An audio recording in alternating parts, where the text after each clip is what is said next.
Okay, continuing with the Gospel of Thomas, saying number 2. Jesus said, Jesus is your own higher consciousness, the I am, which is the consciousness. Let him who seeks continue seeking until he finds. This is very simple. How do you seek? When you meditate, you go within. Because outside there, it's just distractions. So you have to turn your attention in. Like that occult saying, where attention goes, energy flows. So if your attention is always going out into the world, I like this, I love that, then your attention is being taken from you.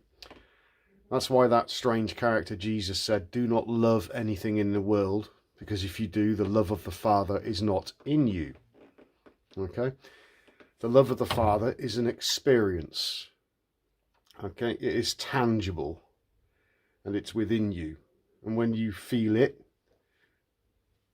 it's indescribable. I won't even bother trying. So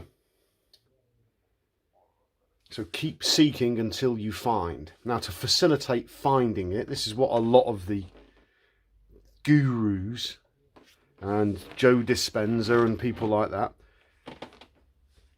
they're not saying, they're not really talking about the importance of cleaning the house. That's why Jesus said, clean your house. That's why he said the Pharisees, the religious leaders of the day, you know, on the outside they look like whitewashed tombs, but on the inside they're full of dead things. Okay, so clean your house, get the toxins out. When your body's clean, the energy moves. It's all about energy. It's electromagnetic energy. And when the energy's low, you experience it as emotions, and emotions are controlling you. When your mind thinks it's the master, it brings up thoughts, and then you have these emotions and you get run ragged. When you have the serpent rise, the kundalini, it's a pole shift. The energy is more up here.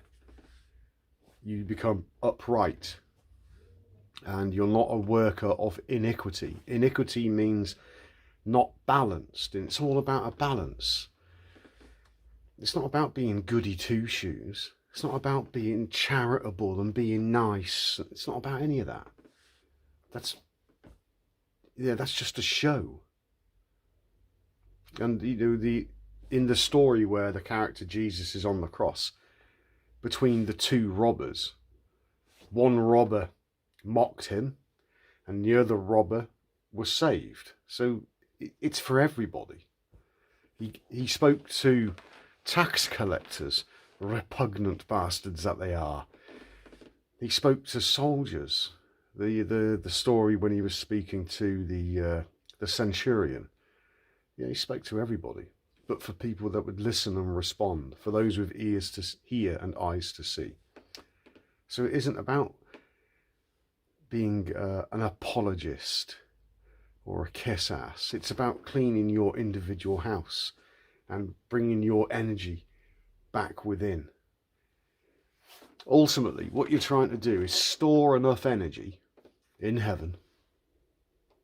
Remember, store your treasure in heaven, to implode effectively your DNA and your consciousness. That's what it's about, in a nutshell. So keep seeking, keep cleaning your house. Don't lie to yourself. Don't let the ego think, just because it's got a bit of knowledge, that it starts to fool you, because it will.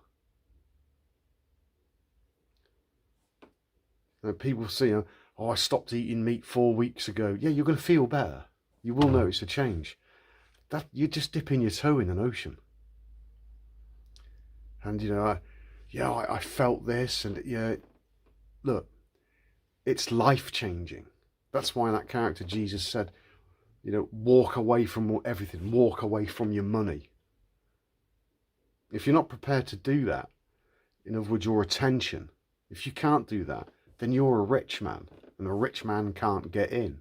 It's all there. It's all there in the parables. It's a guide. It's so that you can understand, what you're dealing with, the resident evil, the ego. And then you become aware of its tricks. But the more you meditate, you'll realize that you're not the ego. You're not this act that's been built up over the years. You're none of that. Far more than that. And in time, as the energy builds, things start to happen. And it will take you by surprise, more often than not. When he finds, he will become troubled. Yeah, because you're meditating, you've been cleaning your house, the energy's starting to move, you're experiencing things in this temple that you've never experienced before. And then all of a sudden, that voice in your head, it isn't you. You're not identifying with it anymore. Who is that? That's not me. That's the split in your psyche. Psyche means soul. But it's not your soul, it's you becoming the I am, the consciousness, observing the monkey mind and all its babble. It just babbles incessantly. And then you realize that there's been a division. You are too. And as it says, you'll become troubled. Oh my God, I'm a schizo. No. Although people with personality disorders, I'd put it down to that. But a lack of simple knowledge, they could balance it and everything would be better for them in their world, this here. And that's why Jesus said, why do you call me the Prince of Peace? I don't come to bring peace. I come to bring the sword, the division, to put son against father, mother against daughter against mother. The mother is the subconscious, the daughters are the emotions. The father is the ego. Remember the Apostle Paul said, I am your father. And you're the son of God, and you're fighting against the ego. Israelite, Ish Yisrael, individual that struggles with God. God is the brain, trying to overcome all the nonsense that you've accumulated and that false identity that you've built up, like the walls of Jericho. It's all going to get torn down. He will become troubled. When he becomes troubled, he will be astonished. Yeah, because everything you thought was you is bullshit. You've been an act. You've been an actor all your life.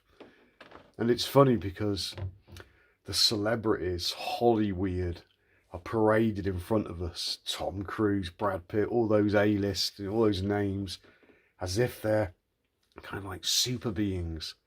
They're just actors acting various roles, and we all know this. But when you become aware that you've been acting all your life, okay, just ponder that. When somebody says something to you that you disagree with and you get all upset, there's nothing really wrong with it. But if you're not aware that your act is worthless, then what's the point in acting? But if your act is of value,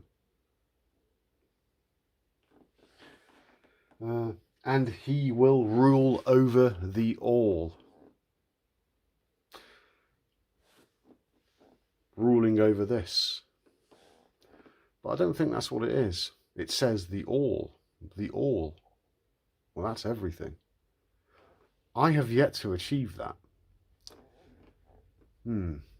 So I shall ponder that some more. But it's quite explicit language. He will rule over the all.